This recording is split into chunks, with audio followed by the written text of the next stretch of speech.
అసోంలోని కోక్రాఝర్ జిల్లాలో ఉద్రిక్తత చోటు చేసుకుంది.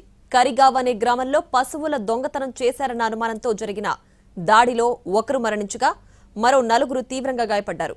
అయితే ఒకరి మృతికి కారణమైన వారిని అరెస్ట్ చేయాలని కరిగావ్ స్థానికులు ఆందోళనకు దిగారు. కరిగావ్ పోలీస్ అవుట్పోస్టును ముట్టడించారు. జాతీయ రహదారి 27ను దిగ్బంధించారు. పరిస్థితి ఉద్రిక్తంగా మారడంతో పోలీసులు ఆందోళనకారులను చెదరగొట్టే ప్రయత్నం చేశారు. లాఠీచార్జి చేశారు. బాష్ప వాయువు ప్రయోగించారు. దీంతో పరిస్థితి గందరగోళంగా మారింది.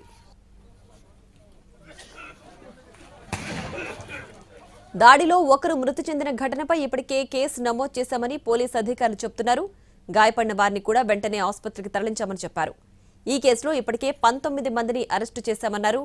పూర్తి స్థాయిలో దర్యాప్తు చేసి చర్యలు తీసుకుంటామంటున్నారు పోలీసులు.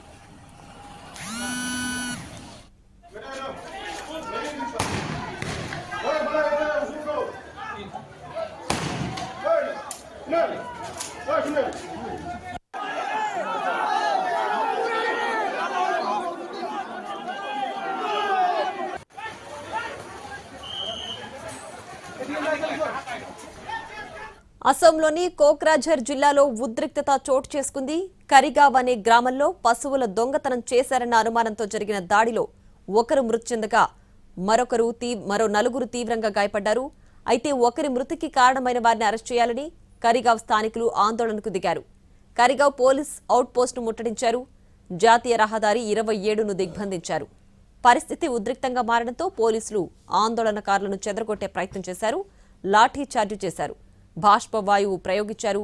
దీంతో పరిస్థితి గందరగోళంగా మారింది.